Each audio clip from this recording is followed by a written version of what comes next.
Hi, everyone. Hi. Good evening.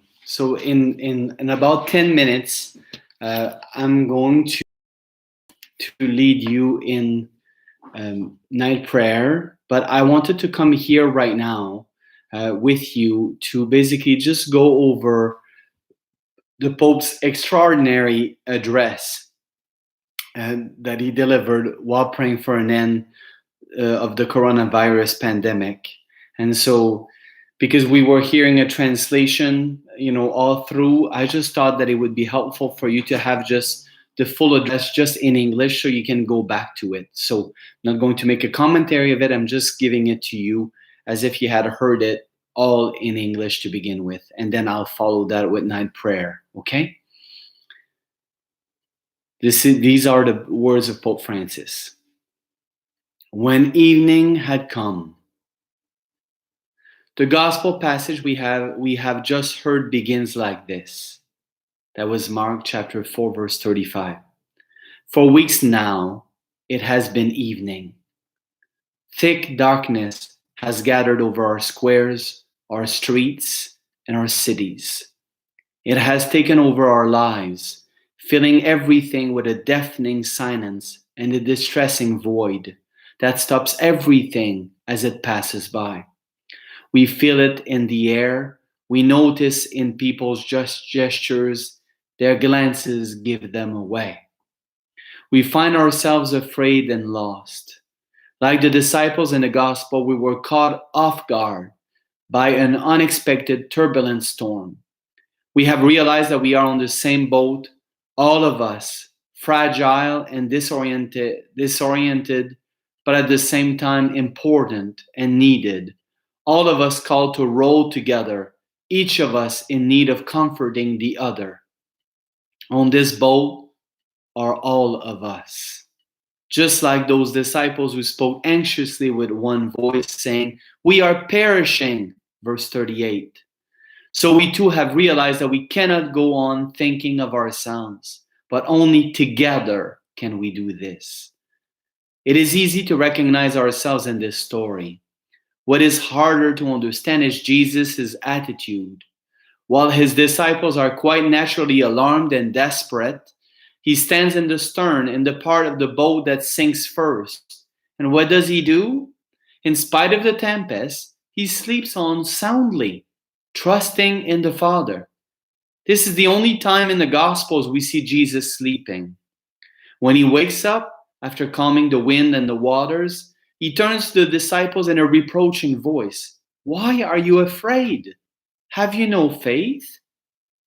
Let us try to understand. In what does the lack of the disciples' faith consist as contrasted with Jesus' trust? They had not stopped believing in him. In fact, they called on him. Teacher, do you not care if we perish? Do you not care? They think that Jesus is not interested in them, does not care about them. One of the things that hurt us and our families most when we hear it said is, "Do you not care about me?" It is a phrase that wounds and unleashes storms in our hearts. It would have shaken Jesus too, because he more than anyone cares about us. Indeed, once they have called on him, he saves his disciples from their discouragement.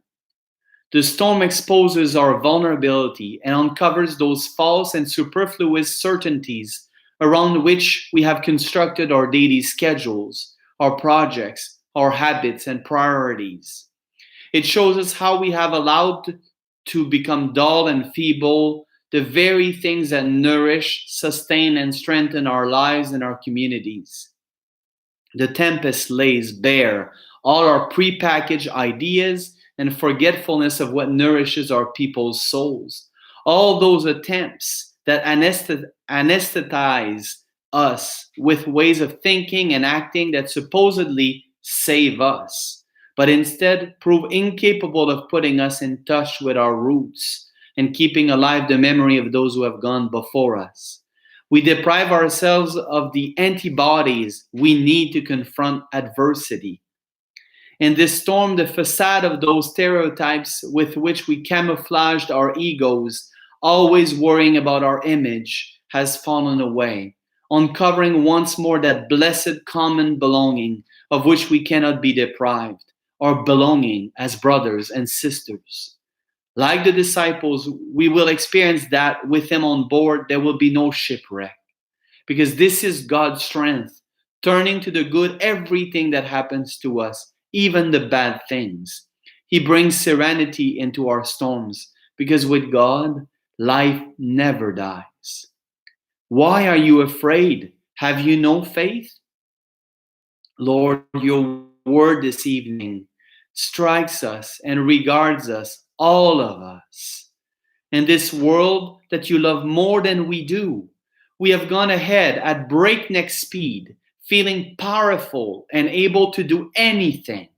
Greedy for profit, we let ourselves get caught up in things and lured away by haste. We did not stop at your reproach to us. We were not shaken awake by wars or injustice across the world, nor did we listen to the cry of the poor or of our ailing planet. We carried on regardless, thinking we would stay healthy in a world that was sick. Now that we are in a stormy sea, we implore you, wake up, Lord. Why are you afraid? Have you no faith? Lord, you are calling us to faith, which is not so much believing that you exist, but coming to you and trusting in you. This Lent, your call reverberates urgently. Be converted. Return to me with all your heart. That's from the prophet Joel, chapter 2, verse 12. You are calling on us to seize this time of trial as a time of choosing. It is not the time of your judgment, but of our judgment. A time to choose what matters and what passes away. A time to separate what is necessary from what is not. It is a time to get our lives back on track with regard to you, Lord, and to others. We can look to so many exemplary companions for the journey who, even though fearful, have reacted by giving their lives. This is the force of the Spirit poured out and fashioned in courageous and generous self-denial. It is the life in the Spirit that can redeem, value, and demonstrate how our lives are woven together and sustained by ordinary people, often forgotten people, who do not appear in newspaper and magazine headlines, nor on the grand catwalks of the latest show, but who, without any doubt, are in these very days writing the decisive events of our time. Doctors, nurses, supermarket employees, cleaners, caregivers, providers of transport, law and order forces, volunteers, priests, religious men and women, and so very many others who have understood that no one reaches salvation by themselves. In the face of so much suffering, where the authentic development of our peoples is assessed, we experience the priestly prayer of Jesus, that they may all be one. The Gospel of John, chapter 17, verse 21. How many people every day are exercising patience and offering hope, taking care to so not panic, but a shared responsibility? How many fathers, mothers, grandparents, and teachers are showing our children in small everyday gestures how to face up to and navigate a crisis by adjusting their routines, lifting their gaze, and fostering prayer? How many are praying, offering, and interceding for the good of all? Prayer and quiet service, these are our victorious weapons. Why are you afraid? Have you no faith? Faith begins when we realize we are in need of salvation. We are not self-sufficient. By ourselves, we flounder. We need the Lord. Like ancient navigators needed the stars. Let us invite Jesus into the boats of our lives. Let us hand over our fears to Him so that He can conquer them. Like the disciples, we will experience that with Him on board, there will be no shipwreck. Because this is God's strength, turning to the good everything that happens to us, even the bad things. He brings serenity into our storms because with God, life never dies.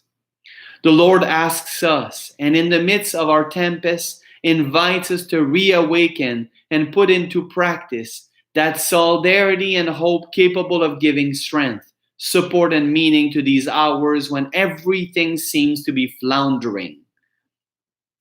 The Lord awakens so as to reawaken and revive our faith. We have an anchor. By His cross, we have been saved. We have a rudder. By His cross, we have been redeemed. We have a hope. By His cross, we have been healed and embraced so that nothing and no one can separate us from His redeeming love. In the midst of isolation, when we are suffering from a lack of tenderness and chances to meet up, and we experience the loss of so many things, let us once again listen to the proclamation that saves us. He is risen and is living by our side. The Lord asks us from His cross to rediscover the life that awaits us, to look toward those who look to us, to strengthen, recognize, and foster the grace that lives within us. Let us not quench the wavering flame, as in Isaiah chapter 42, verse 3. Let us not quench the wavering flame that never falters, and let us allow hope to be rekindled. Embracing His cross means finding the courage to embrace all the hardships of the present time, abandoning for a moment our eagerness for power and possessions in order to make room for the creativity that only the Spirit is capable of inspiring. It means finding the courage to create spaces where everyone can recognize that they are called, and to allow new forms of hospitality, fraternity, and solidarity. By His cross, we have been saved in order to embrace hope and let it strengthen and sustain all measures and all possible avenues for helping us protect ourselves and others. Embracing the Lord in order to embrace hope. That is the strength of faith, which frees us from fear and gives us hope. Why are you afraid? Have you no faith? Dear brothers and sisters, from this place that tells of Peter's rock-solid faith, I would like this evening to entrust all of you to the Lord through the intercession of Mary, health of the people and star of the stormy sea. From this colonnade that embraces Rome and the whole world, may God's blessing come down upon you as a consoling embrace. Lord, may you bless the world, give health to our bodies and comfort our hearts. You ask us not to be afraid, yet our faith is weak and we are fearful. But you, Lord, will not leave us at the mercy of the storm. Tell us again, do not be afraid. Matthew chapter 28, verse 5. And we, together with Peter, cast all our anxieties onto you, for you care about us. That was from the first letter of Peter, chapter 5, verse 7. So let me remind you that in a moment, I'm going to begin night prayer. So this is going to be a separate live stream. So I'm going to end this live stream and begin the next one so that you can go back over the Pope's address when you've got time. And I will post it on my Facebook. Thank you so much. God bless you.